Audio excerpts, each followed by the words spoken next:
I was seeing that there was a ton of potential and that I would achieve success if I stuck around and I kept working hard. Like I could see a path to success.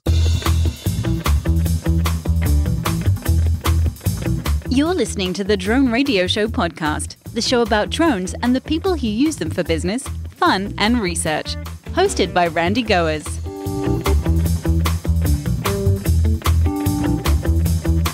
Hello, everyone. This is Randy Goers, and welcome to the Drone Radio Show podcast, episode 139.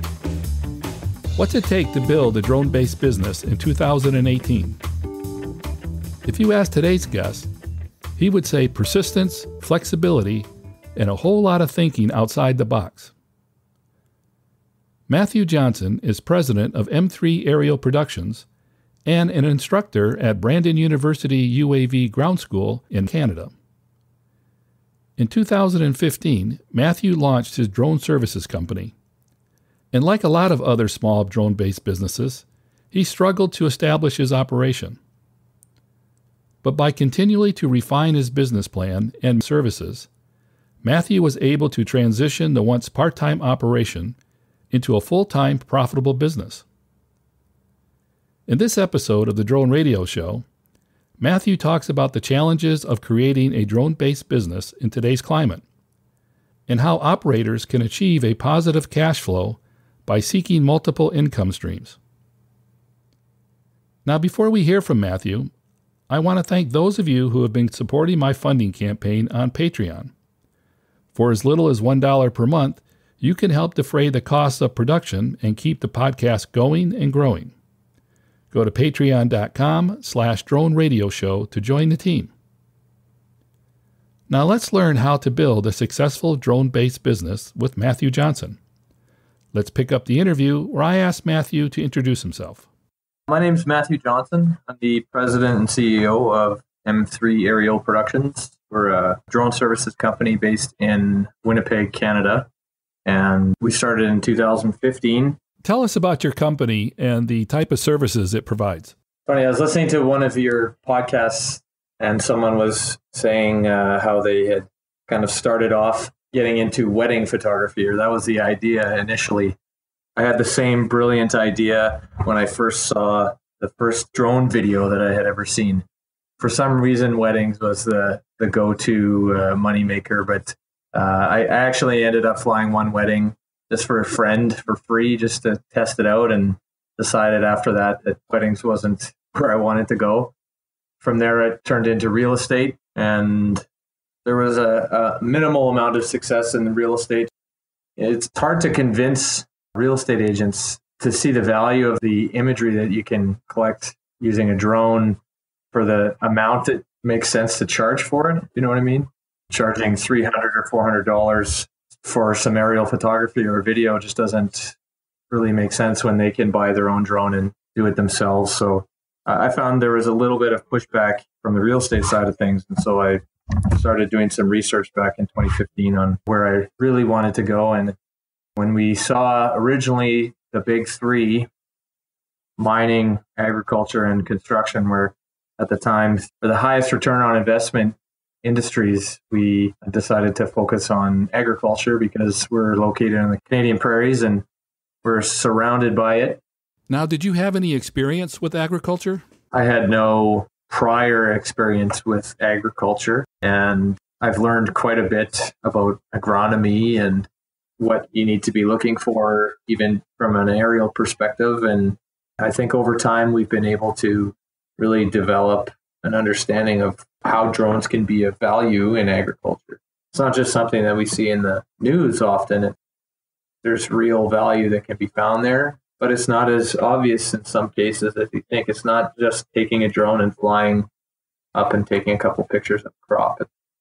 It's learning about the real value and how can you really attack the real value proposition of collecting data that can help farmers make decisions. Who are your primary clients?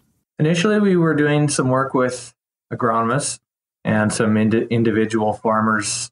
However, our goal is to be able to work with enterprise level agricultural companies. The retail companies that are selling seed, chemical, and just other inputs, that having a drone UAV service that can provide NDVI crop health analysis as a way to determine the benefits of an area in a field that has, for example, had a certain type of fertilizer or a certain type of fungicide applied to it, or even for plot trials to get an NDVI analysis of plot trials is one thing that we've been doing this year and last year as well. That has really been a solid application of NDVI technology. But where we are, we're surrounded by low value crops. A lot of crops on the prairies are, especially in the northern prairies where we don't have as much feed quality corn. Corn that grows up here is often used for livestock. The other crops that were frequently grown up here are a little bit lower value crops aside from potatoes. So when you think about canola and wheat and oats and soybeans, these are some of the staples that are found in Manitoba and across the Canadian prairies. But the areas that we really are trying to focus in on are potatoes, because potatoes are a high input crop, a high value crop, over 10 times the value that another field like such as oats or wheat would have. Potatoes are, instead of being a couple $100 per acre of value, are a couple $1,000 per acre of value. And so it's a massive difference. And so I think that for farmers that are growing potatoes, there's a huge application, a huge value in NDVI technology. Not even just NDVI, there's the thermal inspections as well that play a huge role in as another tool in the toolbox for farmers and agronomists who are involved with growing potato. In terms of the agricultural services, how has your approach changed from when you started the business? The services that we're able to offer now are make it a closed loop. So instead of just collecting data and providing raw data to farmers or agronomists and saying, this is what the situation in the field is, we can work with those agronomists, create prescription maps, and then we can actually execute on those prescriptions and apply certain levels of pesticides and fertilizers and whatever are the inputs that are required in certain areas in the field. I understand you started as a part-time business, which is not uncommon for a lot of small drone-based businesses. Can you share with us what it was like in those earlier days for you? I've been a school teacher since 2012 up until June of this year. I've been in the military as well as a reservist since 2008, and trying to balance all those things while I was running a business was very difficult, very time consuming. I spent a lot of nights after I got home from teaching working until 1 or 1:30 in the morning and getting up at 5:30 to get ready to go to work again. And it was a grind for a long time, but I think that paid off, and it's really helped us to get to where we are today. Did you have an overall strategy for evolving the business? Originally, when I created a business plan back in 2015, that looks nothing like what we're actually doing today. So I spent a lot of time making a business plan and putting it all together, and 46 pages long, and has a lot of detail. And it included a little bit of agricultural stuff. But at that time, I was just speculating on how everything was supposed to work. And it's really been the trial and error throughout the whole process of figuring out how something works and how success can be found in one area versus maybe not so much in another area.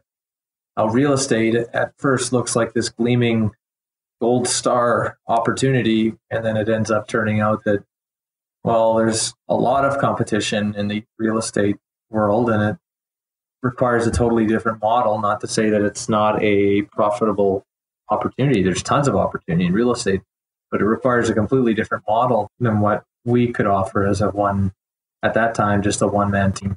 Looking back, what do you think was the key hurdle that you had to overcome? Well, between me and my wife, I was seeing that there was a ton of potential and that I would achieve success if I stuck around and I kept working hard. Like, I could see a path to success. And for me, it was convincing my wife that something that I need to spend a lot of my free time and at a cost at the time of not being able to spend as much time with my kids. So that was a really downside of everything. But now that I'm not teaching anymore, and now that I am doing it as a full-time business, I'm able to work on it during the day, and I'm able to spend time with my kids in the evening, which is ultimately what I wanted from the beginning. And that part of it has been the best. When did you start to see that the business was working? I was really optimistic at the end of 2016 after having flown about 40,000 acres in agriculture. That's including some demos and stuff like that. But after 2016, I saw a lot of opportunity in agriculture, and that's also, there was a big open area in that niche. I was able to get lots of media coverage because I was the only one around here that was really pushing hard on the agriculture side of things. And at the end of 2016 is when I really started to see the potential. Was there anything specific that helped to get you to that point? I think when we launched our training school, things really started to kick into high gear. Tell us about the drone training program. Why did you start it? I saw a necessity in that at the time because the original training program that I took was a 4-hour online course. Yeah, it may have touched on some of the important points that I needed to know, but at the time, I didn't know what I didn't know. What I mean by that is a 4-hour course gives you a glaze over of some of the important topics, but I didn't know really the practical applications of when you're on site, how wind and how cold, when they're combined, really affects the operation of a drone negatively. It seems like common sense, but for a lot of people, drones are a completely new concept. When you haven't experienced it before, you can run into issues pretty quickly. How did adding the training program affect the overall business dynamics? Our first course that we ran had 22 people in it. We ran in Saskatoon, and 22 people at $500 a person basically changed my perception of how we can achieve success in this industry. And so we moved on to really focusing on that side of things. And there's a really big range, but generally it seems from our scheduled courses, we always seem to have 8 or more people. And I also run private training through those. We've done several one-on-one or 2-on-1 private sessions. And the nice thing about those is that we're developing a close relationship with the operator, and we learn what they're able to offer very intricately. And generally, those are the ones that we're able to work with in the future. How successful has the training program been? Can you share any numbers or results? From February 2017 until today, we've trained 148 UAV pilots. Right now, I would say that's very successful. Next year, our goal is to train 1,000 worldwide. Our course, in its first year, we've been successful at integrating it with one of the local universities from around Winnipeg. There's Brandon University, which is about 2 hours west of Winnipeg. That was the first to adopt our program in the geography department. So UAV ground school is being offered at Brandon University, and we just finished the fall session. There's 36 students that came through the program from all across Canada. That's been a huge part and very exciting because we're running it again in the winter session. We've got 22 people registered for the winter session, and we're in talks currently with 5 other universities and colleges across Canada who are very interested in joining up with us and offering our programs. In addition to the aerial services and the training program, I understand you're also working on some other initiatives that could eventually develop into an ongoing income stream. Can you tell us about them? One of the most recent things that we're focusing on, we've just made a partnership with a company in Canada that is the first company that can actually spray crops with a drone. Roga Drone is a company based in Manitoba as well that is using a 15-kilogram payload system. Obviously, it's not going to be used to fly an entire field. You're not going to. It's way more cost-efficient and time-efficient to hire a plane to cover an entire field. But if you are doing spot treatments or basically micromanaging your field, which is the whole point of using NDVI and as a component of precision agriculture, having the ability to spot treat is where the industry is heading. And so I think this partnership is going to be really beneficial for us and for Rogadrone. Can you talk about the work your company is doing with virtual reality systems and agriculture? I saw a recent video that combined images and data from above and below the crop canopy, actually all the way down to the soil.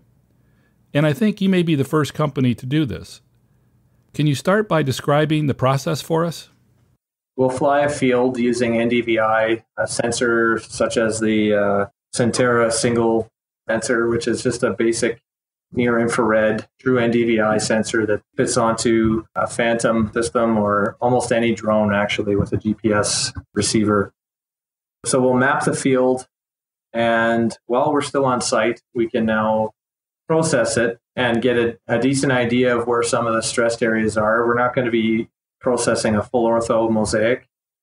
And from that, now we can go out and we can inspect those areas, field like hemp or corn or canola, which is very difficult to walk through and do actual field tests on.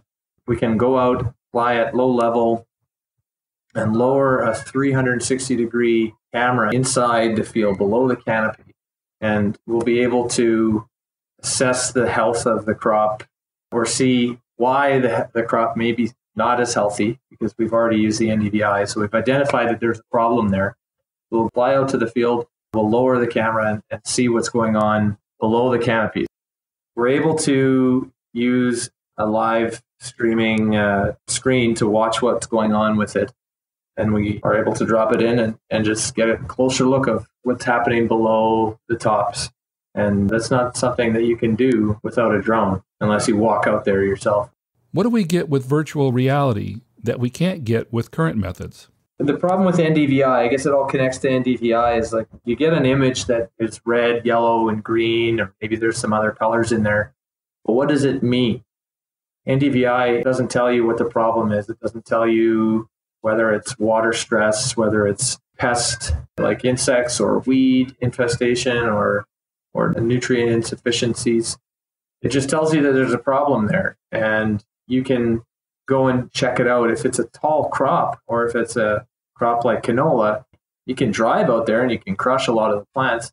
But if you can avoid doing that, it's probably the best alternative is to be able to go out there virtually and get a virtual look where, I mean, you can put on a headset, a virtual reality headset, and look all around as if you're actually out standing in the middle of the field. You can analyze what the problem is in those areas. The demo video that we put up of a hemp field that we flew for Hemp Genetics International, where you can actually go and you can click and move around the video and you can look wherever you want to look. If you're inside the crop, you can see maybe there's sclerotinia in an area, or maybe there's soil issues that are causing problems. So it's a cool value added component to what we do. In a world where most everything is connected via Wi-Fi, you guys are developing a service that is based on traditional mail delivery. You call it snail mail. What's that about, and how does it fit into drone services?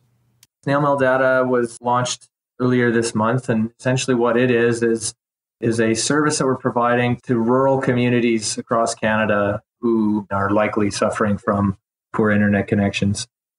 If you don't have an adequate upload speed to deal with the data that you're collecting from a drone, it basically renders the data useless unless you have a system that you can process it locally.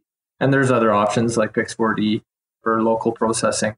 However, you need a fairly good computer to be able to deal with the processing in a local environment, and you need pretty good software. And so for a fraction of the price of both of those, you can do it the old-fashioned way and drop your card into an envelope and send it off to us, and we process it for you. We send it back to you, and we upload it also through our interactive online platform. And in addition to the commercial activities, you're sponsoring a charitable cause to combat Crohn's disease. Yeah, Drones for Crohn's.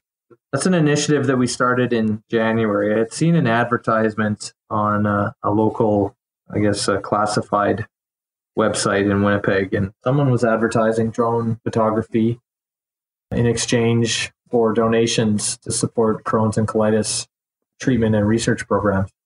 And I thought that was amazing. Thought that was an awesome opportunity.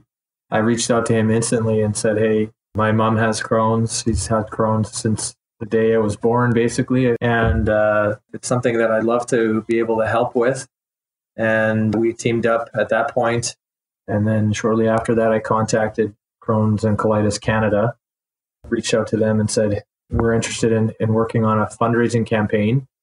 Within a week, we had a meeting with one of their representatives, and we've been meeting with them fairly regularly, trying to set up an actual campaign. And so what we're looking at doing is it's going to be a photography contest, and there's going to be a Canada-wide and then a world category, basically, and it'll be specifically for drone photography. And we're looking at having many different categories that people can submit. There will be prizes, but we're looking at mostly people who are interested in donating their art for a good cause, and whatever can be raised by enlarging their art and auctioning it off will go towards Drones for Crohn's research and treatment.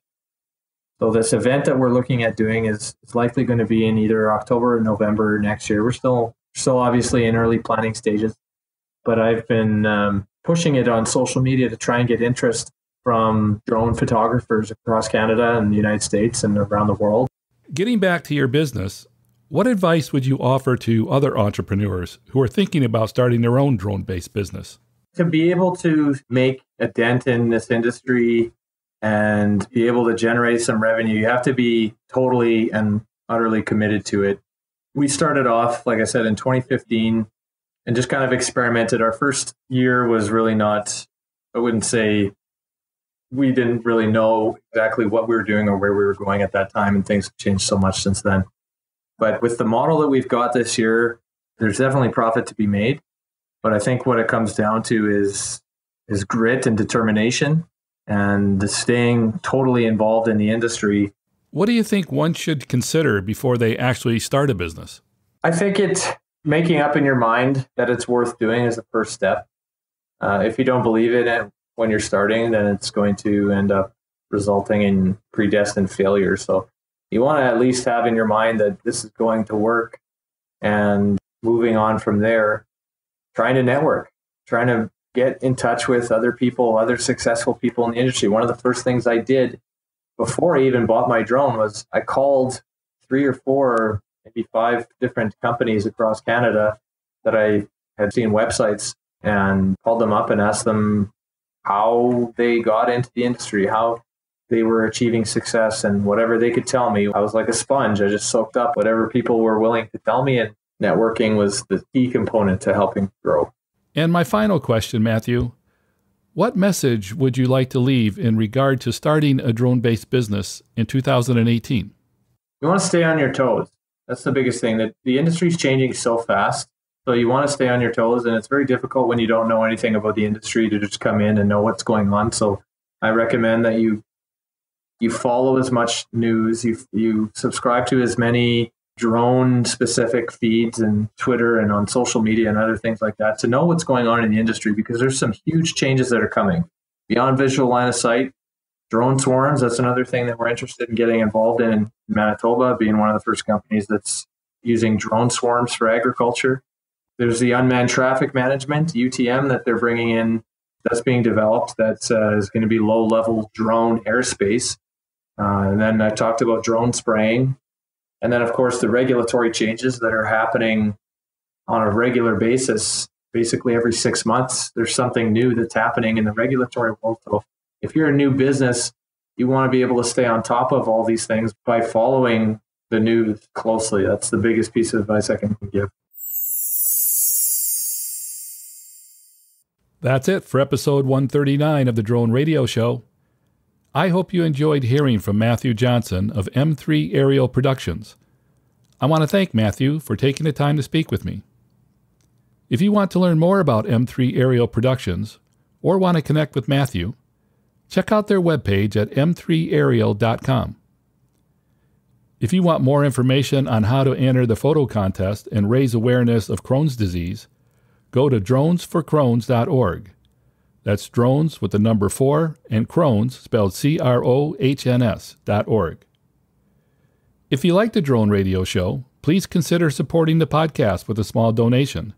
The content is always free, but for as little as $1 per month, you can help defray the cost of production. To donate, go to patreon.com/Drone Radio Show.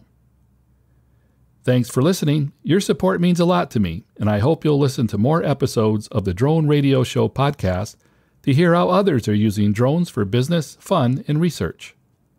For the Drone Radio Show, I'm Randy Gores.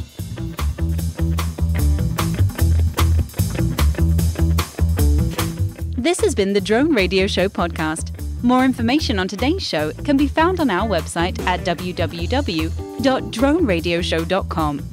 If you're using drone technology for business, fun, or research and would like to share your experience on the show, please visit our website and fill out a guest appearance application. And don't forget to follow us on your favorite social media channels.